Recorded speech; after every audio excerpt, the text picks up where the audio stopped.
hindi natin napaghandaan dahil iba yung in-expect natin. But we are very, very sorry. Hindi ko, siyempre lahat kami nalulungkot dahil napakataas ng ating casualty figures. Nako, sa sobrang pagiging inutil ng ating presidente, imbis na solusyonan at i-comfort ng ating mga kababayan na nawalan ng mga mahal sa buhay, nasiraan ng mga kagamitan, ang ginawa ho niya, nagpasorry na lang, palakpakan. Dito sa video na to, kauna-unahang ambush interview nitong si Bangag ang ating gagawa ng reaction video. At itong si Manong Ted, makibalita ho tayo sa kinakasang trillion peso march. Ha? Naku, matindi ho itong mga kababayan. Nakikipag-ugnayan na daw ho itong organizer ng trillion peso march sa iba't ibang mga grupo na magkakasa ng ika nga sabayang pagkilos sa mga susunod na araw. Pero bago yan, isang like at isang subscribe. Masaya na ho tayo dyan sa mga gusto sumali sa ating community. Yung join button, nandyan lang ho sa baba. Ayun na nga, rekta ho tayo. Wala ho tayong maraming cheche-bureche. Ako. Bongbong Marcos. Pambihira talaga. Ayoko nang gawa ng reaction video tong mama na to pero tinatawag ho tayo ng panahon at pagkakataon na pag-usapan yung mga kabalbalang lalabas sa bunganga nitong ating presidenteng Bangag. Okay. Kakatapos ng briefing tungkol nga sa mga nangyari sa Bagyong Tino. Yeah. And nakapunta kami sa ibang lugar, yung mga evacuation center na nasira. Ang talagang naging damage ay galing sa baha dito sa bagyong ito. Hindi masyado sa... Wala ka naman sa lindol. Wala ka ng petrang ka. Para magmukha matalino, wag mo na kailangan sabihin yung obvious. Hindi ka magmumukha matalino dyan. Magmumukha ang anga dyan, Brad. Meron silang kasabihan na wag mo na sabihin pagka ika nga yan na yung mga nagdudumilat na dahilan. Yan na yung mga ika nga na nakikita ng ating mga kababayan. Talaga singagbo. Malakas na hangin. At nakita natin na yung mga dinagay dati na mga dike, mga protection ay hindi talaga kaya. Yung bigat, yung dami ng tubig na bumagsak. So, sa kabila ng ilang bilyon yung flood control sa Teka lang flood,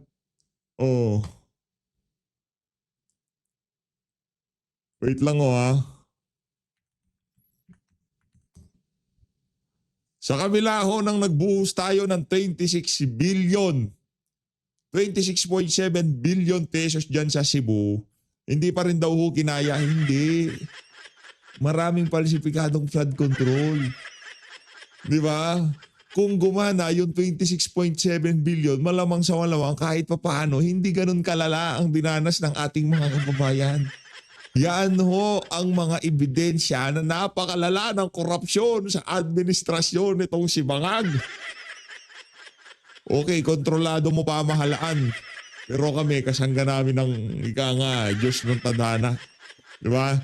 Hindi namin titigilan tong issue na to ng flood control, Marcos Jr. Kahit anong gawin mong diversion, kahit anong gawin mong pag-discredit sa mga nag-implicate sa iyong mga kaibigan dyan sa House of Representatives, nakalaunan sa iyo papunta ang issue na to. No. So what we did, siyempre, kagaya ng dati, pumunta na lahat ng mga agencies. Of course, nauuna dyan is the DSWD, mag-provide ng relief goods para sa mga lalong-lalo na yung mga nasa evacuation center o yung mga na-dislocate, nasiraan ng bahay. Yun ang unang-una. So food and water. Tapos nandyan na yung ating mga medical team para tignan sila kung merong mga nasugatan, merong mga na nagkaroon ng karamdaman dahil sa bagyo at binibigyan ng gamot. Tapos meron tayo pa cash assistance. Ang binibigay natin ngayon 5,000 para sa mga partially damaged na bahay at 10,000 para sa completely damaged na bahay. Yung pinaka-paboritong segment nitong si Bangag. Pamimigay ayuda, pambihira talaga, oo. Sa mga partially nasira daw, 5,000. Palakpakan, oo. Para doon sa mga talagang warak ang bahay, 10,000. Palakpakan. Pambihira talagang tong si Ngagba. O, ibang klase o ito mga kababayan. Wala na bang ano? Wala na bang, siya bagay, iyan yung pinaka-agarang pangangailangan ng ating mga kababayan. Okay yan, bigyan nyo ng pera eh. Isa nakawin lang yan, di ba? Di nga ni tatay, di ko, pamimigay nyo yan. Kaysa nakawin lang yan ng mga congressman. Makita pa yun ni Martin Romualdez at nitong si Salvi ko, mahirap na, di ba? Hindi, baka pag nakita ni Martin Romualdez, ipanggawa ng flood control. Eh, hindi yun kailangan ngayon. Kailangan ngayon, agarang tulong. Ika nga kung, kailangan pagkain, tubig, di ba? O, yung mga kababayan natin ha, yung mga mga mapagkakatiwalaang mga individual, organisasyon ang inyong pagbigyan ng inyong mga tulong. Okay ho ba yan? Nandyan ho ang Maisog Cebu, pero hindi ho sa akin ha. Makipag-ugnayan ho kayo sa mga organizer. Yan ho yung mapagkakatiwalaang organisasyon. Teka lang, nasa na baka kasi yung ano natin dito, logo natin ng Maisog. Teka lang ho ha. Oh. Nawala ko kasi yung logo natin eh. Hanapin ho muna natin. Ito ba yun? Ito ba yun? Ito yun eh. Ito, yan. Lagay ho natin dyan. Kay Tatay Digong yung Maisog na yun eh, di ba? Kung naghahanap po kayo ng mga organisasyon, nandyan ang SMNI, nandyan ho ang Maisog Cebu. Pwede ho kayong makipag-ugnayan sa kung kanino mang mga individual para makapagpadala ng tulong sa ating mga kababayan. At sigurado tayo, 100%. Ito sinasabi ko sa inyo, walang korupsyon na mangyayari dyan. Mapupunta yan, binigay nyo na yan doon sa mga tao na talagang nangangailangan. Diba? Kaya palakpakan ho natin yung mga organizer, yung mga magbo-volunteer. Sa mga magpapadala, malaking bagay ho yan. Pero yung mga volunteer, ibang level ho yung sakripisyong ibinibigay nila. Kaya palakpakan ho natin ang mga yan. Di ba? Ibang kaya idol ho natin yan eh. Di ba? Kung tayo, kaya nating magbigay ng mag-abot, lalo na yung mga kababayan nating OFW, mayayaman yung mga big time yung mga yan eh. Di ba? Nag-abot sila ng 5,000, 10,000, 50,000, di ba? Hanggang doon lang yung tulong natin. Oh. Pero pagka itong mga ng mga repacker, mga namamalengke, nag-effort talaga na puntahan yung talagang mas nangangailangan. Kasi pagka linatag mo dyan yung mga relief goods, lahat yan kukuha kahit na yung tipong nabigyan na ng pamahalaan. Pero pagka kasi yung effort kasi na binibigay noong talagang mga organizer, talagang hinahanap ho nila yung mga kababayan natin. Sa bagay, yung mga panahon na to. Pagkapunta mo dyan sa Cebu, lahat ho dyan nangangailangan. Kaya naman, palakpakan ho natin yung mga kababayan nating magkakasa ng pagtulong sa mga kababayan nating nasalanta ng bagyo dyan sa Cebu. Para meron silang magamit para makapagtayo na naman. Sa mga gustong mag-donate punta lang ho kayo kay Sir Ibi Hugalbot. Kilala nyo ho yun, di ba? Malamang sa malamang, kilala nyo yun. Punta kayo sa FB, Ibi Hugalbot. Hanapin nyo. Paano ho kami makakatulong sa pamamagitan ng Maisog Cebu? Kasi yung mapagkakatiwalaan yan eh. Pagka ang organisasyon tinayo ni dating Pangulong Rodrigo Duterte, makakaasa ho kayo. Merong mga konsyensya yung mga tao dyan. Ika nga, mapupunta ho sa tama yung ibibigay nyo. Huwag dyan sa mga malalaking network. Kung trip nyo naman sa network, nandyan ng SMNI, nandyan ng KOJC. Sigurado din ho, makakarating yan. Yan ang isa sa pinaka-ika nga trustworthy na network na alam natin ngayong mga panahon na to. Walang halong korupsyon dyan sa lugar na yan. Kasi hindi ho lalaki ang organisasyon na yan kung kurakot yung mga namumuno dyan. Sila ulit ng bahay. And so that is ongoing now. Later on, patuloy naman ang tulong kasi meron tayo mga i-relocate kasi marami sa naging biktima ay nasa no-build zone. At nakapagpatayo sila ng bahay doon sa no-build zone. Yeah. Kaya't kailangan silang i-relocate. So, diyan kayo magaling eh. Diyan kayo magaling eh. Pagka nangyari, ang dami nyong alam sabihin. No-build zone, no-build zone. Anak ng Petrang Garapata, bakit nung nagtatayo, hindi nyo sinita? Pambihira. Kanina sinasabi mo, sobrang lakas talaga ng tubig. Ngayon naman pinagbibintangan mo yung mga nasa no-build zone. Ano ba talaga? Ano ba tinira mo? Ano bang flavor ng pulburo na binanatan mo, Brad? So, yun din, isa pa yun ginagawa namin. Napag-usapan namin ng mga local government units dito sa Cebu to include the provinces, the municipalities, and the cities, ay pinag-usapan namin kung paano saan natin ilalagay dahil umaasa kami sa LGU para makahanap ng lupa, paglalagyan ng mga i-relocate. Ngayon, meron din tayong temporary shelter para dun sa hindi pa makauwi ng kanilang bahay. But eventually ay gagawa natin ng paraan para makabalik na sila, magpatayo sila ulit ng bahay o ayusin nila yung nasira nilang bahay. In the meantime, kung Maalala ko sa inyo etong presidente na to, wala akong sa ano yan, walang tira yan. Ngayon pa lang dahil hindi ko tayo makakaasa sa pamahalaan, ika nga bayanihan na lang tayo. Tayo dito sa PH Update, na maya't maya, basta may video ho tayo, nag-a-anunsyo ho tayo, especially sa mga kababayan nating OFW. Abisuhan nyo na ho yung inyong mga mahal sa buhay. Kung nasa mababang mga lugar sila, punta na ho sila sa mga kamag-anak nilang medyo nasa taas. Yung kanilang mga importanteng kagamitan, ilagay na sa isang lalagyan, isama ho sa ilagay na sa mga matataas na lugar, ibalot ng plastic, kung sakaling mapasok yan ng baha, at least safe pa rin. Pero importante ho dito, makalikas. At isalba na yung mga masasalba dahil malakas ho itong bagyo na to. Base sa forecast, mas napakarami daw hong tubig na daladala nitong si Juan. Okay? Kaya pag-aanunsyo ng pamahalaan, hindi ho natin yan maasahan. Tayo na lang ho, especially mga OFW, mag-post ho kayo sa inyong mga wall. Sa pagsabihan nyo yung inyong mga mahal sa buhay dahil napakabasura ho ng pamahalaan ngayong mga panahon na to. Ano ho sila?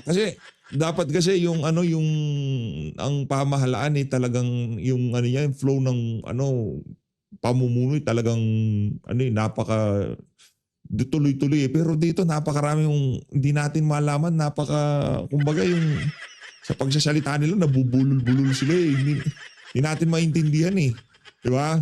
Ngayon kaya pag mayroong mga ganitong klaseng kalamidad, yung mensahe hindi malinaw sa mga kababayan natin. Ano bang paghahandang kailangan gawin? Kaya tayo dito sa PH Update, hanggat hindi nakakapunta to saan ba? Malaysia, sa Vietnam o kung saan lugar man itong pagka dumaan na sa ating bansa, hindi ho tayo mapapalagay kasi malakas ho talaga to. Mga bagyo sa beer season, napakalakas ho talaga mga kababayan. Malakas ho talaga. Binabalik dahan-dahan ang ating Ano Brad, kaya pa ba? Brad, wala namang problema. Kung di na kaya, sabihin mo lang. Kung masakit, edi umaray ka, wala namang problema. Kung di na kaya, edi mag-resign ka. Okay lang yan, naiintindihan namin. Diba? Hindi ka pinanganak para dito sa trabaho na to. Pinanganak ka para mag-party-party at suminghot ng pulburon. Naiintindihan namin yun. Pero wag mo nang ipagpilitan. Naaawa na kami sa iyo, Brad.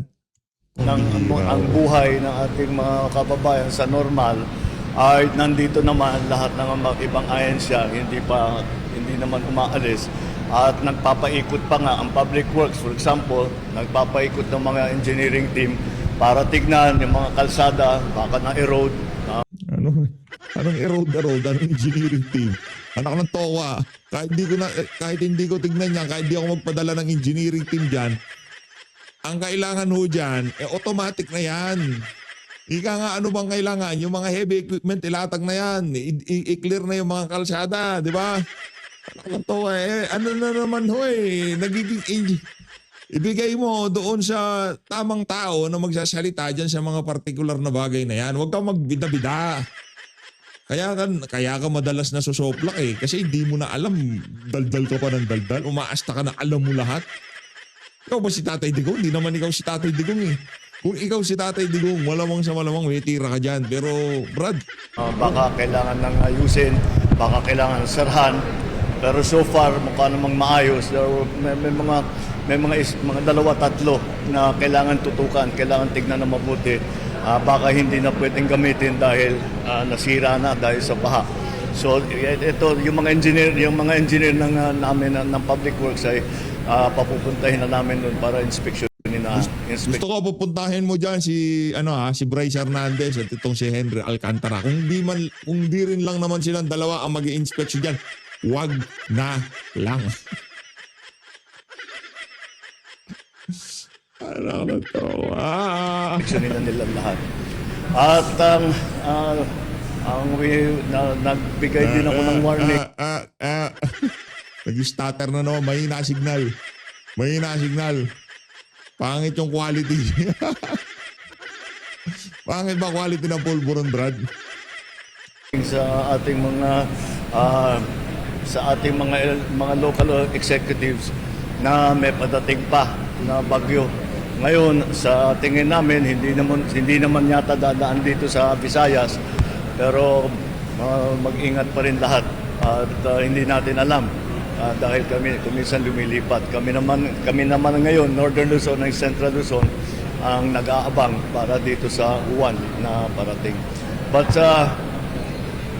we are very, very sorry. Hindi ko, siyempre lahat kami nalulungkot dahil napakataas ng Pambira. Aksang tama mo, Brad. Magpasori na lang. Presidente ka, Brad. Hindi mo sinasabing masama magpasori. Pero pagka ginawa nyo lahat ng inyong makakaya, nakita namin yung kaliwat kanan na abiso sa social media, yung pag-mobilize ng mga ika nga asset ng pamahalaan, AFP, PNP, talaga nakita natin na sumama sila sa paghahanda dyan sa Cebu. Talagang pag meron pa mga casualty, very, very sorry na lang. Di ba? Pero pag anak ng toko, wala naman kayong ginawa. Anong ba casualty figures. At ito, karamihan talaga ay dinala ng tubig. Dahil sa laki ng tubig, dahil sa bilis ng parating ng flash flood. Ang sinasabi sa atin, ang pinaghahandaan ng mga LGU officials was a storm surge. Yung papasok. Yan. Ini-English na naman tayo ni Bangag, storm surge. Daluyong! Pambira ka, oo. Mga Pilipino kami dito, naiintindihan namin Tagalog, storm surge. Pambira, oo. Hindi ka nga makapagsalita ng dire-diretso, English ka pa. Taklo ka nga. Galing sa dagat. Pero ang talagang nangyari, flash flood naman. Iba yung nangyari. At hindi kamot na lang si sila sa likod ng toko. Anong sasabi nito? Bakit hindi niya patawag si Solidum? Ay, yung si Solidum sa tawag dito. Yung sino mag-explain dyan sa mga na yan, technicalities, di ba? Na lang dapat general na lang dyan.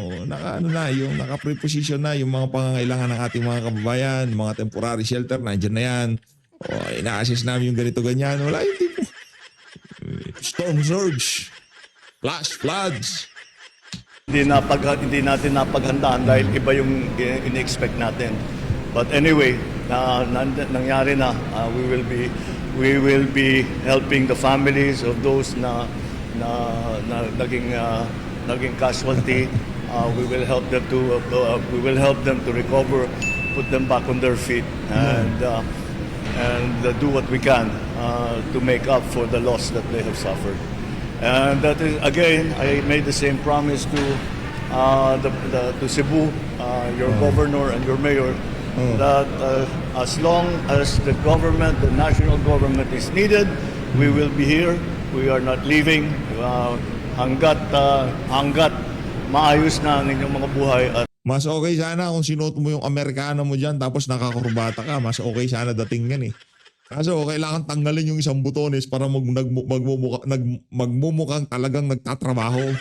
Brad, sobrang galit mo sa mga Pilipino. Naknantokwa. Di ba? Ibang klase yung... Ngayon ko talaga nakikita na itong mga Marcos na to galit na galit sa mga Pilipino. Nakikita nyo ho ba yung hagupit na binibigay sa atin ng bagyong Bangag? Mga kababayan, wag na ho nating hintayin yung bagyong Aimee ang danasin natin. Yung Aimee na yan, tapusin na ho natin ang political career na niyang maali na yan. Sabagay, tapos na rin naman siya sa Senado. Ano man pinaplano niya si Aimee? Wala na. Tapos ka na, madam. Balik ka ng Ilocos Norte. Malamang doon, mananalo ka kahit siya o 2 termino pa. Pero after that, you're finished. You're done. Ika nga, di ba? Finish or not finish, pass your paper. Ganun ho yun. Ngayon para dito kay Marcos Jr., ano nyo, mag-usap muna kayo ni Vince Dizon, nakmanto ka. Kawawa ang At Pilipinas. hindi na kami kailangan para sa mga tulong na dinadala namin, then we will remain here. Okay? Maraming salamat. Paano yan pagka kinailangan ka sa Ilocos Norte kay Juan? Kinailangan ka sa sa Nueva Vizcaya, sa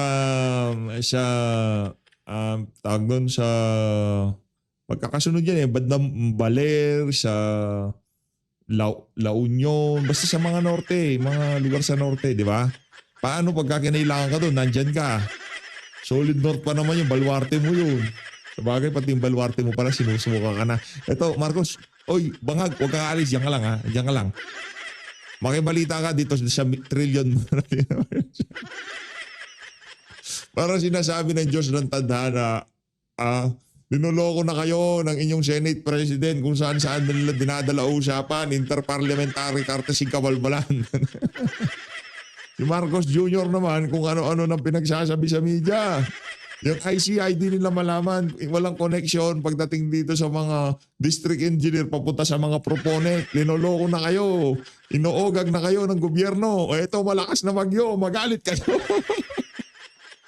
Oy, hindi nakakatawa ho yun ha. Kumbaga, yung tadhana, talagang rini-remind tayo once in a while, di ba? Okay, nakakalimutan na ba naman mga Pilipino na inogag sila ng administrasyon?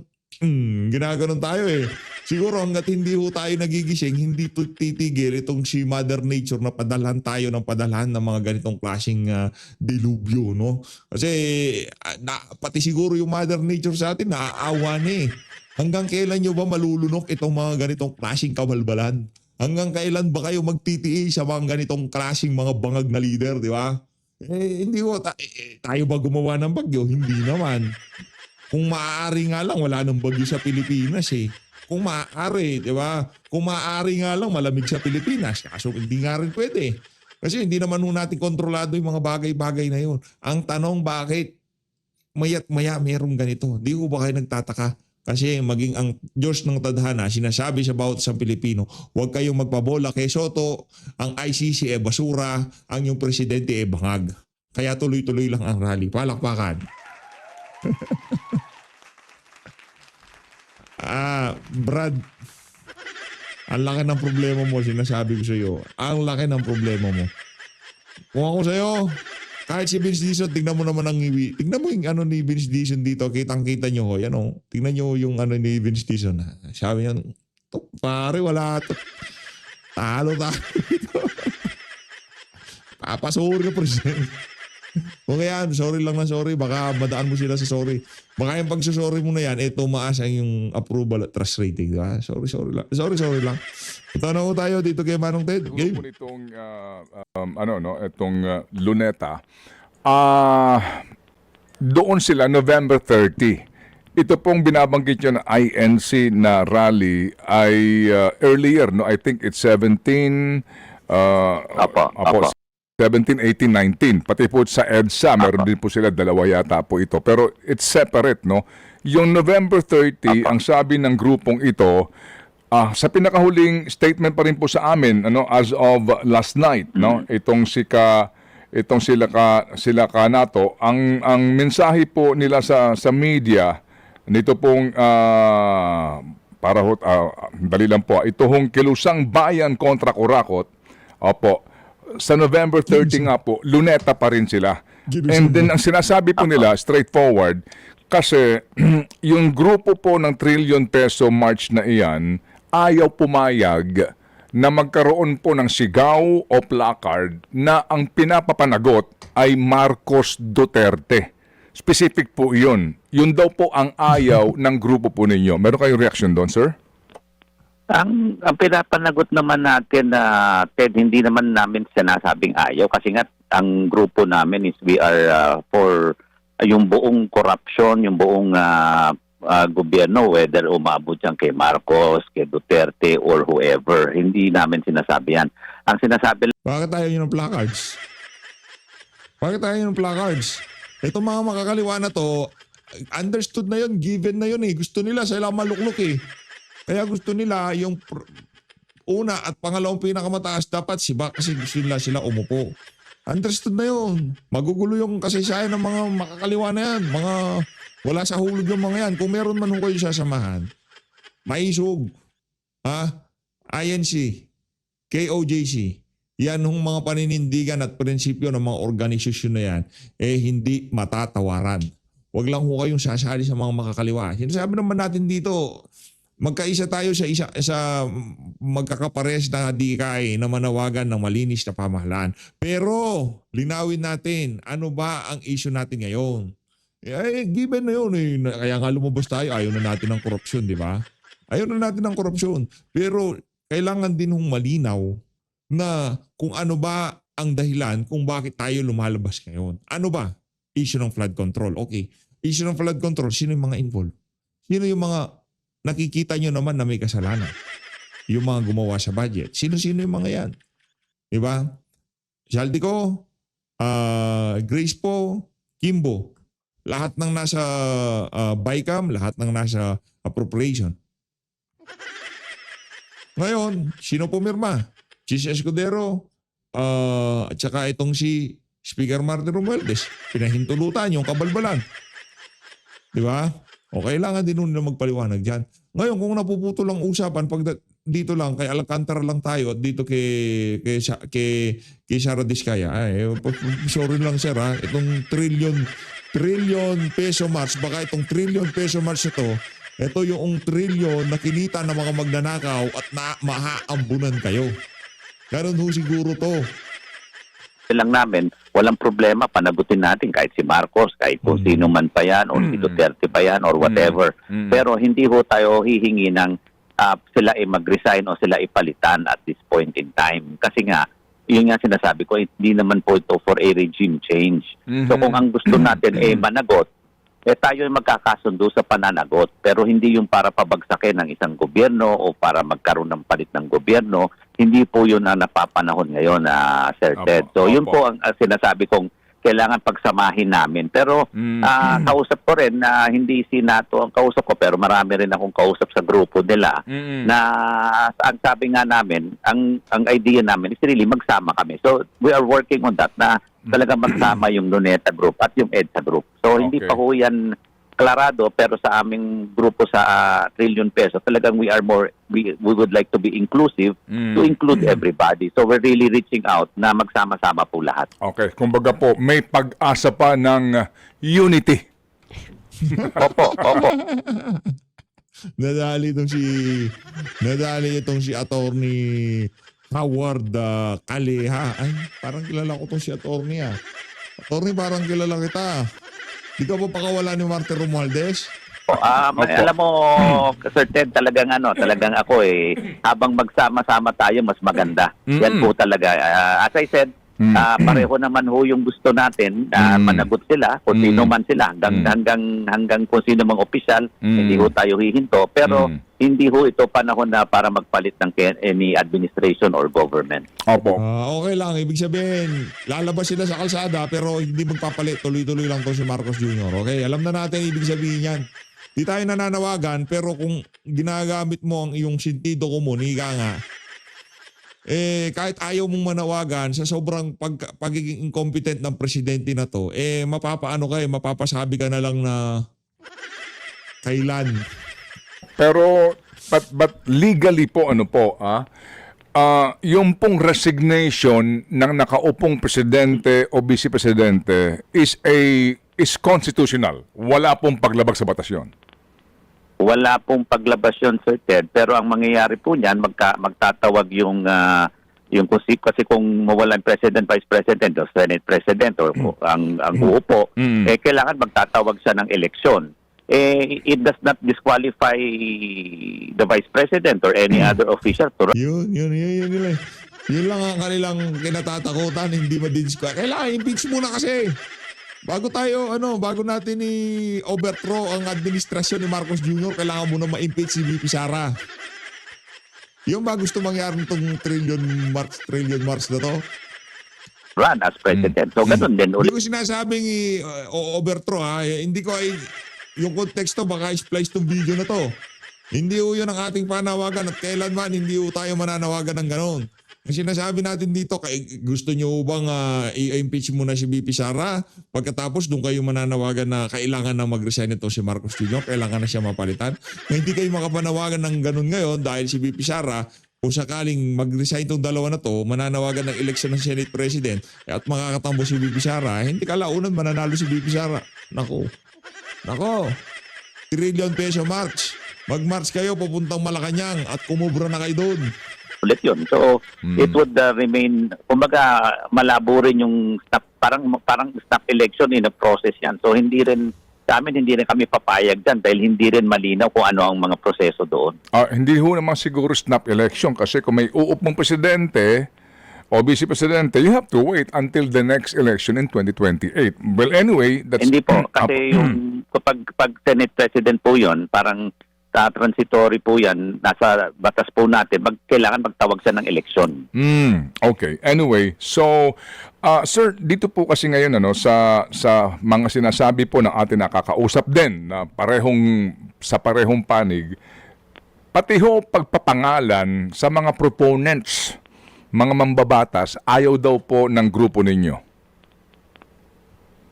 Pagpapangalan sa mga proponent ng project? Opo, ito ho yung mga sinasangkot dito, yung mga proponents, no? Itong mga mambabatas, whether congressman or senator. Hindi ho. Di bawal yun. Kasi nga sabi ko. Hindi bawal. Hindi ho bawal yun. Bawal yun, baka bawal yun. Hindi pwede pangalanan si Martin Romualdez at itong si Saldico. Kung sabihin natin si Congressman X o si Senator Y, kasama dyan, kung sabihin natin sila managot. Managot si Senator, managot si Congressman, wala akong problema ganon. Pero yun nga ang sinasabi natin. Hindi naman lang ho ito para to topple any government. Para nga klaro po tayo doon to make it peaceful. Yun po yun. So, kaya nga sabi ko kahit si Speaker, for example, o si Presidente, o si Saldico, o sino man, kung sila ang managot at kung sila ang itawag doon, wala akong problema sa amin yun. Yun lang ang because that calls for accountability and accountability goes to everybody. Opo. So kung magdadala ka ng placard at naglagay ka doon na Senator Y resign or Congressman X resign, papayag po kayo? Opo, hindi ho sa akin, hindi ho problema yon kasi Sa'yo? hindi naman, as I said, it doesn't kahit sa grupo ho namin, I think those are clear because those are accountability of individuals, no? And that is not for to destroy or to change a government, which sa amin yun ang problema. Hindi yung accountability of individual but yung to change of government. Opo, sige. So ang kagandahan ngayon sa ating ugnayan nito, Sir Howard, is bukas pa sa dialogo kasi may oras pa bago po mag-November 30. Opo, to be honest, kahapon lang kausap ko yung ilang congressman sa grupo nila NATO, kasama yung nandun sa Makabayan Block na congressman at yung ibang kasama nila sa bayan muna. So, Mga oportunistang mga makakaliwa no? Hindi, mga oportunistang utak makakaliwa. Di ba? Ito, sige, planuhin natin. Tawagin nyo si Congressman ganito, si Bayad muna, si Gabriela, si Kabataan, patawag nyo. Paano natin lalaruin to? Yung talagang magbe-benepisyo tayo. Mag-rally tayo. Yung mag-benepisyo tayo, mag-rally tayo. Ngayon, pag nagra-rally na tayo, lumalakas na ang pwersa natin, sigurado lalapitan tayo ng mga yan. O-offeran tayo ng, ito na 100 milyon, manahimik na kayo. Ayun naman, tawa na, huwag na kayong mag-rally. Pera-pera lang naman yung mga utak ng mga makakaliwa na yan. Diba? Ano yan rally o pera? Ganun lang naman yun. Pag di kayo nagbigay ng pera, magra-rally kami. Pero pag may pera, titigil kami. Tahimik kami, di ba? Si Ato Reyes, panahon ni Tatay Digong, laging nasa kalsada yan. Si Boy Macdo. Panahon ni Marcos Jr., yan. Ilang buwan, ilang taon, hindi natin siya nakita. Ngayon, sa tingin niya, siguro, maganda yung ngayon, maganda ekonomiya pagdating sa pagrarally. Kaya nandiyan na naman siya. Mag-ingat po kayo mga kababayan sa mga sasamahan nyo. Baka yung mga yan, tinitake advantage lang itong issue na to para kumita. Yun ang sinasabi natin. Kaya kung meron kayo sasamahan, INC, sigurado yan, 100%. Walang hidden agenda. Para ho talaga sa kapakanan ng ating mga kababayan. Open naman ang linya. Kaya nga sabi ko tuloy-tuloy ang usapan namin at as far as we are concerned, sama-sama po kami. Opo, kasi po habang biyak-biyak o hati-hati, tuwan-tuwa ang mga magnanakaw. Yan.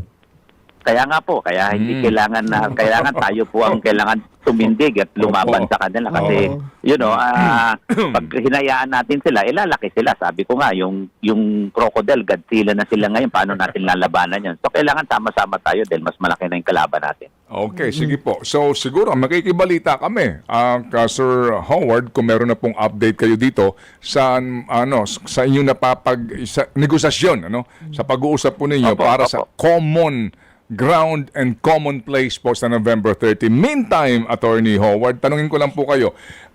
Ayaw daw ho pa uwi. Ang sabi po ng abogado ni Ginoong Saldico, ako mismo magsasabi, huwag ka muna umuwi. At siya daw po ay takot umuwi kasi nga meron siyang death threat. Kaya daw po hindi siya haharap, tutugon sa anumang subpina o pagdinig. Ano po ang inyong reaksyon doon?